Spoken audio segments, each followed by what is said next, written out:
आज यहीं इसके चक्का जाम करने पड़ेंगे। इस रेलवे यूनियन के साथियों का जो संघर्ष है, इतिहास है, गजब का है। एक आवाज हो जाती थी, इतिहास की जो कह रहे थे कि उस समय जॉर्ज फर्नांडिस के लीडरशिप पर पूरे देश के अंदर व्यवस्था को, सरकार को हिला के रख दिया है, तो वही यूनियन ना। आज बुलाते हैं तो आता कौन है? ये क्यों सोच ऐसा?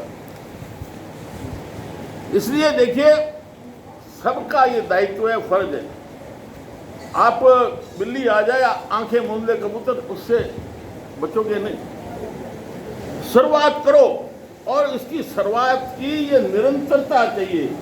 ये जो आप वीक मना रहे हो ना, वीकों से कुछ नहीं होगा। निरंतरता, कोई काम करो, खेती करो, पढ़ाई करो, व्यापार करो, कुछ भी करो, निरंतरता होनी चाहिए, तब कोई दिशा बनती। इसलिए आपका संगठन है, जनता यूं निकलने वाली नहीं है। हम भोली बातें करते हैं कि जनता खड़ी हो जाएगी। आप विश्वास कायम करोगे, आगे रहोगे, लगातार आपका संघर्ष रहेगा, तो संघर्ष बोलेगा। दुनिया में इतिहास है, एक ने लीडरशिप दी, पूरा का पूरा काफिला खड़ा हो गया। मंगोलिया से चंगेज खान निकला और वो इलाके से इलाके जीतते हुए उसने बरसों लगा दिए। तो साथ में जो सिपाही थे, लड़ने वाले थे, उन्होंने कहा कि भाई तेरे को तो इलाके नाम करना है, देश जीतने, हमारे तो पीछे बाल बच्चे हैं, हम तो वापस जाएंगे।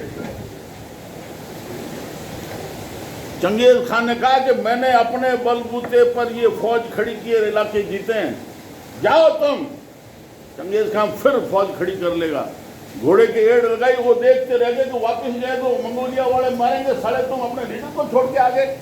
तो लीडरशिप तो सबको खड़ा कर सकती है, वो आगे आए।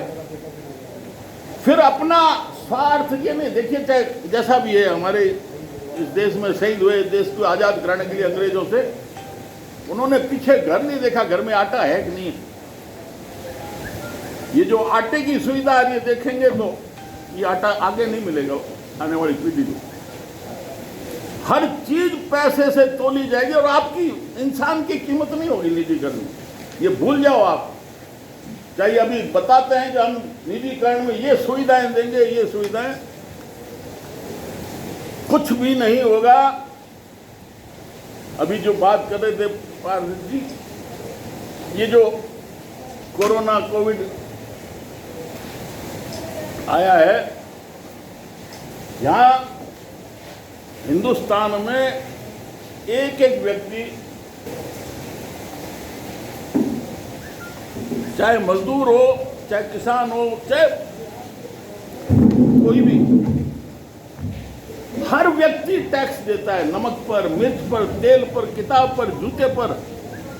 और वो देता इसलिए कि जब हमारे पर कोई संकट आएगा तो ये तथाकथित माई बाप सरकारें हमें संभालेंगे।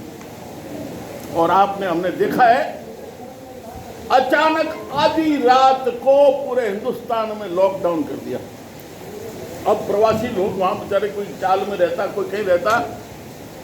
अब सुबह ढाबे बंद, दरवाजे लोगों ने बंद कर दिए कि ना भाई पानी नहीं पिलाएंगे, हमारे कोरोना हो जाए। लेकिन इन बेईमान सरकारों ने, चाहे केंद्र सरकार हो, चाहे राज्य सरकारें, एक ने नहीं संभाला। सिर्फ समाज के लोग थे जिनको मैंने देखा है, से चाय से उनकी व्यवस्था करने के लिए सिर्फ समाज ने संभाला। सरकारों ने तो लूटा, अभी भी लूट रहे हमारे सामने।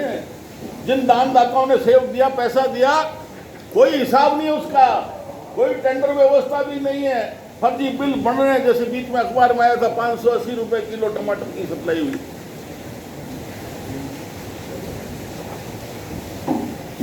पर हम वो खबर पढ़ के अखबार बंद कर देते, और 500 रुपए 80 रुपए किलो, फिर हमें आग नहीं लग जाए शरीर में कि ये क्या ठगी हो रही है।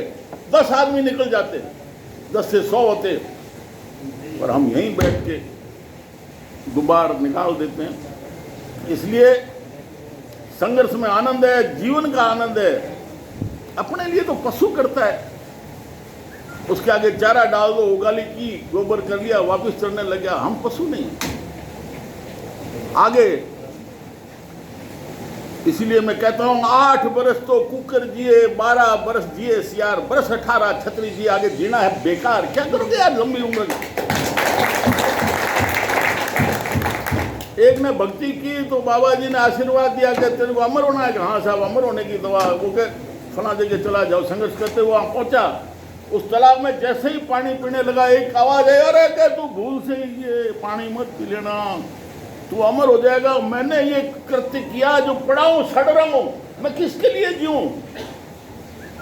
ये उम्र वाली बात छोड़ दो। मरने की तमन्ना रखोगे, किसी की औकात नहीं है। चाहे हिटलर हुए, चाहे कहीं और मुसलमान हुए, कुछ नहीं बिगाड़ सके। इसलिए लड़ो, और जो मरने की सोच लेगा कोई नजदीक नहीं आएगा। जो ही करेगा उसके 100 बैरी हैं। गली में कुत्ता है ना, अकेले जाते हो रात को, वो आया नजदीक, आप अपनी मस्ती से चलते रहो, कुछ नहीं करेगा। जैसे ही आपके मन में थोड़ा सा शंका, डर समा गया, तो एक कुदरत ने उसको सुगंध दे रखी, करे ये डरा हुआ है, वो पीढ़ी जाले सीधी। इसलिए लड़ने की, संघर्ष की, दूसरों के लिए जीने की तमन्ना रखो। अपने लिए सोचते हम भूल है, कभी गिनती में नहीं होला, घना ही मान को जमानो पैदा हुए जावे। इसलिए आपके संघर्ष को तो मैं नमन करता हूं, लेकिन वो रूप आना चाहिए जो पहले रेलवे यूनियंस का संघर्ष होता था। एक दिन में हिल जाए व्यवस्था, क्या कर लेंगे? इनका बाप नहीं कर सकेगा निजीकरण।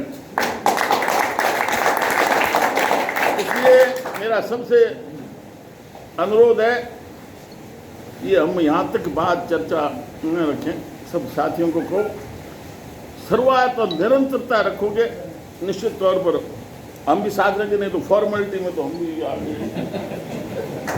बहुत बहुत धन्यवाद।